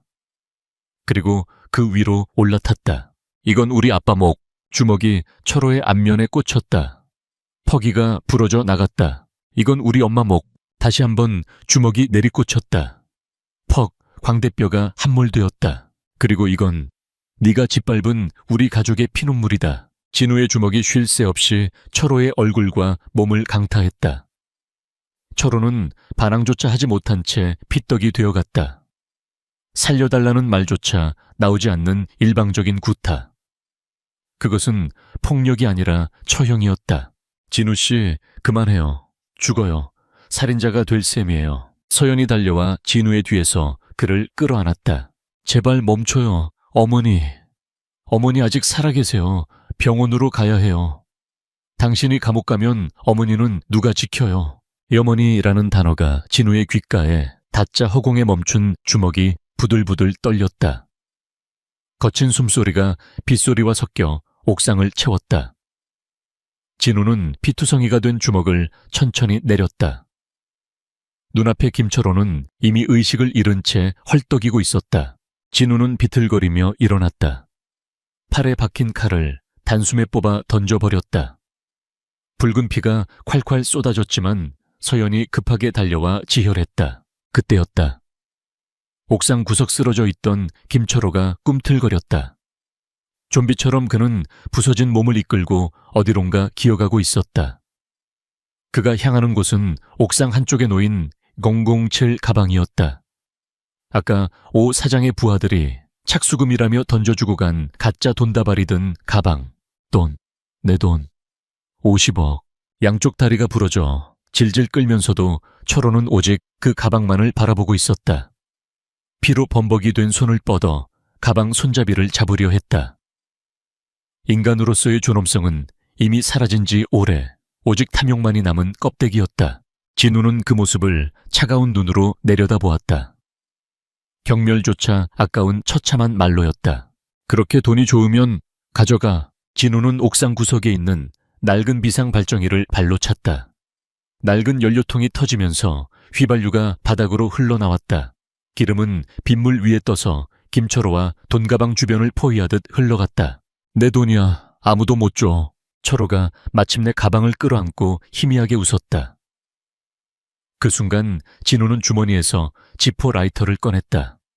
10년 전 아버지가 생일 선물로 주셨던 낡은 라이터. 지옥에 가서도 그 돈 실컷 써라. 쟁, 시익, 부싯돌이 튀고 작은 불꽃이 일어났다. 진우는 망설임 없이 라이터를 휘발유 위로 던졌다. 화르륵, 순식간에 거대한 불길이 치솟았다. 빗줄기조차 그 뜨거운 업화를 막을 수는 없었다. 불은 김철호와 돈 가방을 둥그렇게 감싸 안았다. 왁 뜨거워. 내 돈이 탄다 안 돼. 철호는 자신의 몸에 불이 옮겨 붙는 것보다 가방 속에 종이 뭉치가 타들어가는 것을 보며 더 끔찍한 비명을 질렀다. 그는 불타는 돈을 끌어안고 뒹굴었다. 돈과 함께 타오르는 그의 모습은 탐욕이 낳은 괴물의 최후 그 자체였다. 멀리서 경찰차와 구급차의 사이렌 소리가 들려왔다. 수십 대의 차량이 아파트 단지를 포위하고 있었다. 진우는 불길을 등지고 어머니에게 걸어갔다. 서연이 어머니를 응급조치하고 있었다. 진우는 털썩 무릎을 꿇고 어머니의 차가운 손을 잡았다. 엄마, 끝났어. 이제 다 끝났어. 진우의 눈에서 뜨거운 눈물이 흘러내려 어머니의 손등을 적셨다. 그것은 빗물보다 뜨겁고 핏물보다 진한 슬픔의 결정체였다. 서연은 말없이 진우의 어깨를 감싸 안았다. 비는 여전히 내리고 있었지만 두 사람을 감싼 공기는 조금씩 따뜻해지고 있었다. 불타오르는 탐욕의 찌꺼기를 뒤로 한 채 그들은 서로의 천에 의지하며 다가오는 구원의 불빛을 기다렸다. 사이렌 소리가 빗소리를 덮으며 옥상으로 쏟아져 들어왔다. 경찰 특공대와 구급대원들이 들이닥쳤을 때 그곳은 이미 지옥의 불길이 한 차례 휩쓸고 지나간 뒤에 폐허와 같았다. 불길은 생각보다 빨리 잡혔다. 빗줄기가 거세진 덕분이었다. 하지만 김철호가 그토록 갈망했던 돈 가방은 이미 검은 재로 변해 빗물에 씻겨 내려가고 있었다. 온몸에 화상을 입고 다리가 부러진 채 바닥을 기며 재가 된 돈을 긁어 모으려는 김철호의 모습은 그를 체포하러 온 형사들마저 고개를 돌리게 만들 만큼 처참하고 기괴했다. 내 돈, 내 50억, 안 돼. 가지마. 그는 수갑이 채워져 들것에 실려 나가면서도 허공을 향해 손을 뻗으며 울부짖었다. 그것은 인간의 언어가 아니었다. 탐욕이라는 악령에 영혼까지 먹혀버린 짐승의 단말마였다. 진우는 구급대원들의 부축을 받으며 그 광경을 지켜보았다. 왼쪽 팔뚝을 관통당한 상처에서 피가 배어나와 붕대를 붉게 적셨지만 그는 고통을 느끼지 못했다. 그의 시선은 오직 휠체어에 실려 엘리베이터로 옮겨지는 어머니에게 고정되어 있었다. 서연이 어머니의 곁을 지키며 계속해서 바이탈을 체크하고 있었다. 환자분 지금 출혈이 심합니다. 빨리 이송해야 해요. 구급대원의 다급한 외침에 진우는 그제야 긴장이 풀리며 바닥으로 주저앉았다. 시야가 흐릿해졌다. 빗물인지 눈물인지 모를 액체가 볼을 타고 흘러내렸다. 의식이 멀어지는 순간 따뜻한 손길이 그의 뺨을 감싸는 것이 느껴졌다. 진우 씨, 조금만 버텨요. 다 끝났어요. 이제 정말 다 끝났으니까. 서연의 울음 섞인 목소리를 마지막으로 진우는 깊은 어둠 속으로 빠져들었다. 하지만 그 어둠은 더 이상 차갑거나 무섭지 않았다. 그것은 긴 악몽을 끝내고 찾아온 평온한 휴식이었다. 됐네. 시간은 무심한 듯 빠르게 흘렀다. 사건은 일가족 보험 살인 미수 및 방화 사건이라는 이름으로 연일 뉴스를 장식했다. 경찰 조사 결과 10년 전 진우 아버지의 교통사고 역시 김철호가 주도한 치밀한 계획 범죄였음이 밝혀졌다. 당시 사건을 단순 사고로 종결 처리했던 담당 형사의 비리까지 드러나며 경찰 조직 전체가 발칵 뒤집혔다. 김철호는 전신 3도 화상으로 인해 평생 씻을 수 없는 고통 속에 살게 되었다. 피부 이식 수술을 수차례 받아야 했지만 그보다 더 그를 괴롭힌 것은 법의 심판이었다. 살인, 미수 방화 보험 사기 등 그에게 적용된 혐의는 일일이 나열하기 힘들 정도였다. 재판부는 그에게 법정 최고형인 무기징역을 선고했다. 그는 감옥이라는 좁은 독방에 갇혀 매일 밤 꿈속에서 자신이 태워버린 50억 원을 보며 피눈물을 흘리는 형벌을 받게 되었다. 그것은 죽음보다 더한 고통이었다. 그리고 계절이 2번 바뀌었다. 차가운 겨울바람이 물러가고 서울의 거리에 벚꽃이 흐드러지게 피어나는 봄이 찾아왔다. 아들 그만하고 이리 와서 좀 쉬어. 따사로운 햇살이 비치는 병원 정원. 휠체어에 앉아있던 어머니가 땀을 뻘뻘 흘리며 재활 운동을 돕던 진우를 불렀다. 어머니는 아직 거동이 불편했지만 얼굴색은 사고 전보다 훨씬 좋아져 있었다. 무엇보다 눈빛에서 그늘이 사라지고 평온함이 깃들어 있었다. 아니에요. 의사 선생님이 하루에 30분은 꼭 걸으셔야 한댔어요. 그래야 나중에 저랑 같이 남산타워도 가고 그러죠. 진우가 사람 좋은 미소를 지으며 어머니의 다리를 주물렀다. 왼쪽 팔에 남은 흉터가 솜에 걷어 올린 셔츠 아래로 살짝 보였지만 진우는 더 이상 그 상처를 숨기려 하지 않았다. 그 흉터는 그가 가족을 지켜냈다는 영광의 훈장이었다. 내가 고생이 많다. 이 못난 어미 때문에 네 아빠한테도 면목이 없고. 어머니가 눈시울을 붉혔다. 진우는 어머니의 손을 꼭 잡았다. 그런 말 마세요. 아버지도 다 이해하실 거예요. 그리고 이제 우리 행복해질 일만 남았잖아요. 나쁜 놈들도 다 벌받았고 아버지 억울함도 풀렸고요. 그때 멀리서 하얀 가운을 입은 서연이 두 손에 커피를 들고 걸어왔다. 봄바람에 그녀의 단발머리가 살랑거렸다. 진우의 입가에 저절로 미소가 번졌다. 두 분 여기서 데이트 중이셨어요. 저 끼어들어도 돼요. 서연이 장난스럽게 웃으며 커피를 건넸다. 우리 예쁜 선생님 오셨네. 진우야 자리는 비켜줄 테니까 둘이서 오붓하게 이야기해라. 난 저기 꽃 구경 좀 하다 갈란다. 어머니가 눈치 빠르게 전동 휠체어를 조작해 멀어졌다. 진우와 서연은 벤치에 나란히 앉아 멀어지는 어머니의 뒷모습을 바라보았다. 어머니 많이 좋아지셨네요. 이제 다음 달이면 퇴원하셔도 되겠어요. 다 서연 씨 덕분입니다. 생명의 은인한테 평생 갚아도 모자라겠네요. 평생이라. 그 말 프로포즈로 받아들여도 되는 건가요? 서연이 고개를 돌려 진우를 빤히 쳐다보았다. 진우는 당황해서 얼굴이 붉어졌다. 숱한 범죄 현장을 누비며 칼든 조폭 앞에서도 눈 하나 깜짝 안 하던 그였지만 이 당돌한 의사 선생님 앞에서는 늘 속수무책이었다. 아, 그게 저는 아직 준비가... 농담이에요, 농담. 얼굴 빨개진 것 좀 봐. 귀여워라. 서연이 까르르 웃음을 터뜨렸다. 진우는 뒷머리를 긁적이며 쑥스러운 듯 웃었다. 오늘 저녁에 시간 비워두세요. 한강에 치맥하러 가요. 제가 살게요. 서연의 제안에 진우가 고개를 끄덕였다. 이번엔 법인카드 말고 제 카드로 사겠습니다. 밤의 한강공원은 평화로웠다. 강물은 도심의 불빛을 머금고 유유히 흘렀고 사람들은 삼삼오오 모여 앉아 웃음꽃을 피우고 있었다. 6개월 전 빗속의 추격전과 피비린내 나는 혈투가 있었다는 사실이 믿기지 않을 만큼 평범하고 아름다운 일상이었다. 진우와 서연은 강변 계단에 앉아 캔맥주를 부딪혔다. 시원한 맥주가 목을 타고 넘어갔다. 맛있다. 역시 노동 후에 마시는 맥주가 최고라니까요. 서연이 기지개를 켜며 말했다. 진우는 그녀의 옆모습을 물끄러미 바라보았다. 처음 만났던 화재 현장 추격 전, 그리고 옥상에서의 그날 밤까지. 그녀가 없었다면 자신은 지금쯤 어떻게 되었을까? 아마 분노에 먹혀 괴물이 되었거나 차가운 시신이 되어 아버지 곁으로 갔을지도 모른다. 그녀는 그를 지옥에서 끌어올려준 빛이었다. 세어연 씨, 네. 그때 왜 도망가지 않았습니까? 폐차장에서도 옥상에서도. 분명히 기회가 있었는데. 진우는 오랫동안 가슴속에 품어왔던 질문을 던졌다. 서연은 맥주캔을 만지작거리며 잠시 생각에 잠겼다.